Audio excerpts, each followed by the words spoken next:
Hey everybody, it's Charlie, the Pennsylvania grain farmer, and I'm here at the farm, and this video is going to be a little bit different than my previous ones.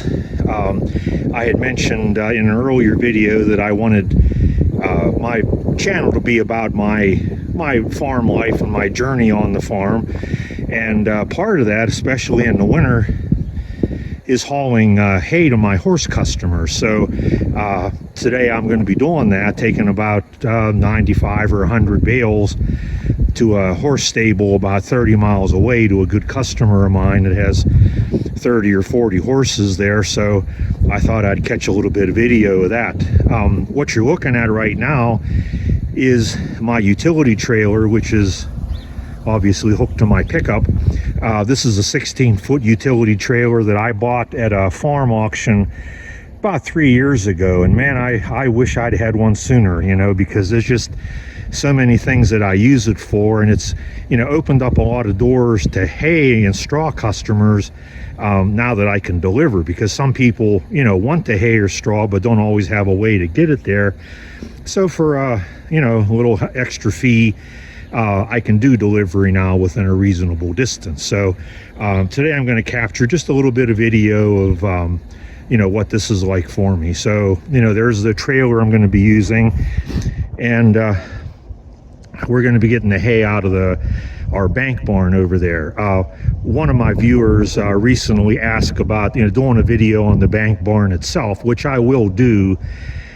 Even though we're going to be inside it today, I'm not going to take a lot of footage there. We'll save that for a later video, but that's where the hay is going to come from today. So we'll see you again in a couple minutes. Okay, now we're upstairs in the bank barn. This is where I'll be getting the hay today, and I'll do a separate video on this bank barn another time. But I have two hay lofts. This on the right side is where I keep the better hay, the nicer hay, the Timothy that I sell for horses. And here on the other side is where I put any hay that gets rained on that I'm selling for mulch hay, or maybe, people that have some kind of animal that really doesn't care.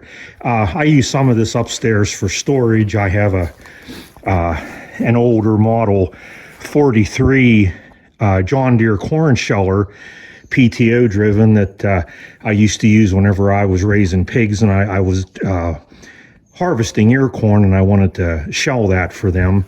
And I have a couple elevators up here. This smaller one is a Mayrath, which is from sometime in the late 50s. My dad bought that new.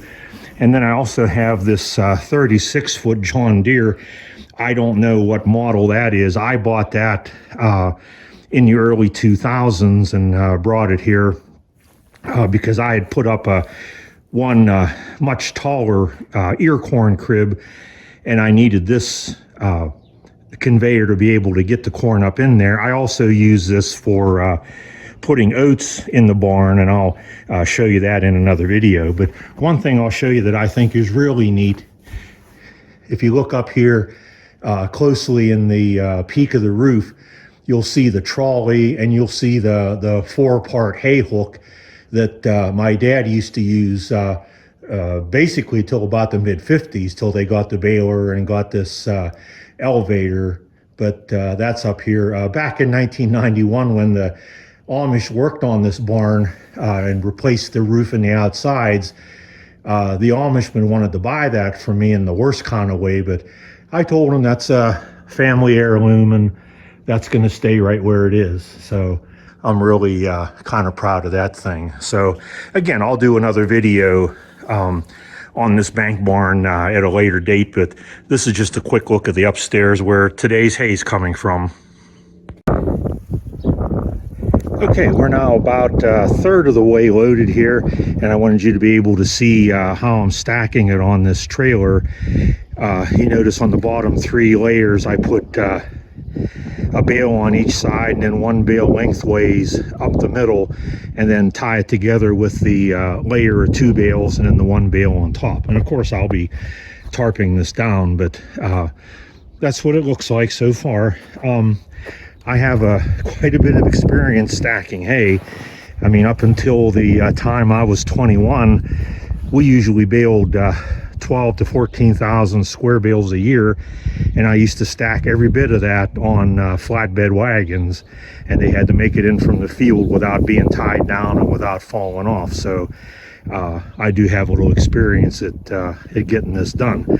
I also usually don't load the trailer this way. I have it in here sort of crossways. I usually back it up a lot closer to the barn bridge, but down here where the trailer's sitting, there's a good bit of a dip, and I was afraid once loaded that with all the snow and ice on the ground that I wasn't gonna be able to back out or to pull out of there, so I figured I better have the whole mess headed downhill. Okay, so we'll be back here in a few minutes whenever the rest of the trailer is loaded. Okay, and now the hay is all loaded and strapped down. One of the things I did to this trailer right after I bought it was I mounted this toolbox on the front, and it's really handy because I keep all my straps in there and a jack and a block and chains and some other things. So whenever I go to use the trailer, everything that I need is right there. But I usually tie this with 5 straps that go from front to back across their load.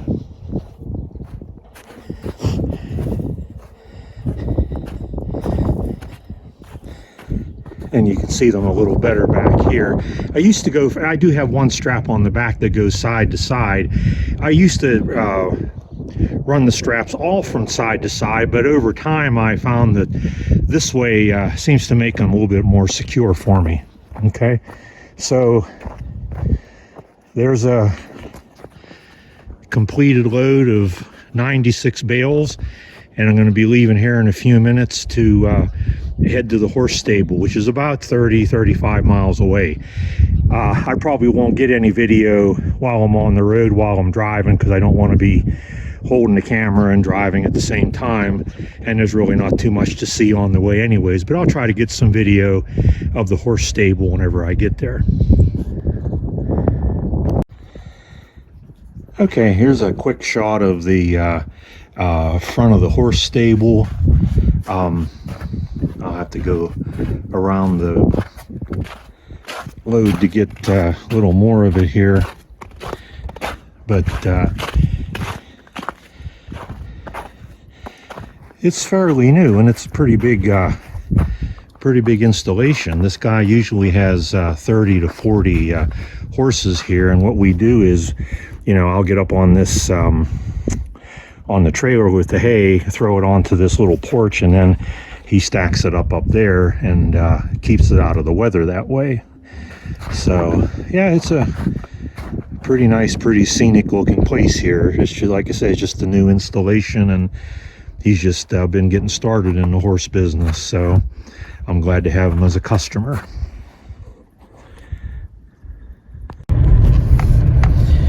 Well, I'm just about home. I'm on the road that we live on, and I'm just about, can tell on camera, but this is pretty steep uphill. In fact, I'm spinning a little bit pulling the trailer just because the back end of the truck is light. But this driveway is about 3/10 of a mile, and it's pretty much uphill the whole way.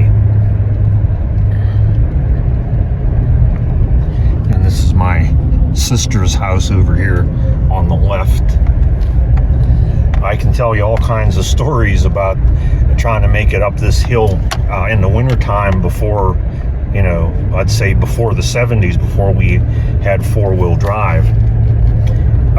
What you're looking at here in front of you, this is my house and my garage and swimming pool, and I've got a shed there.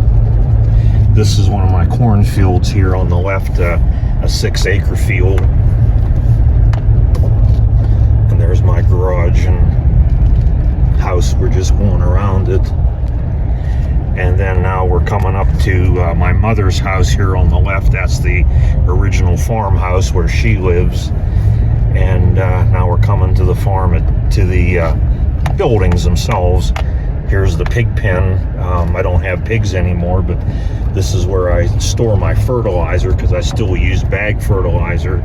And there's the milk house and the bank barn and the red shed. So we are home. And at this point, all I'm going to do is get the trailer parked and unhook it. So I'm going to end this video here. I hope you enjoyed this. I didn't take very much video at the stable, and I apologize for that, but even though the owner gave me permission to take video there and to put it on YouTube, when I got there, there were a number of people there. I'm guessing they were owners of some of the horses that are boarded there, and they were around the other end of the building and inside, and so I really didn't want to get all them involved in the video, and without filming them without permission or anything. So that's why you didn't see very much there. But I hope you enjoyed this. It gives you a little bit of insight into what my days are sometimes like on days when I have to deliver hay. I hope you enjoyed it. I hope that you'll consider subscribing if you already haven't, and if you have subscribed, I thank you very much for that. I hope you'll hit the like button, and I hope that you'll share this with others that you think might be interested. So this is the Pennsylvania grain farmer saying, see you next time.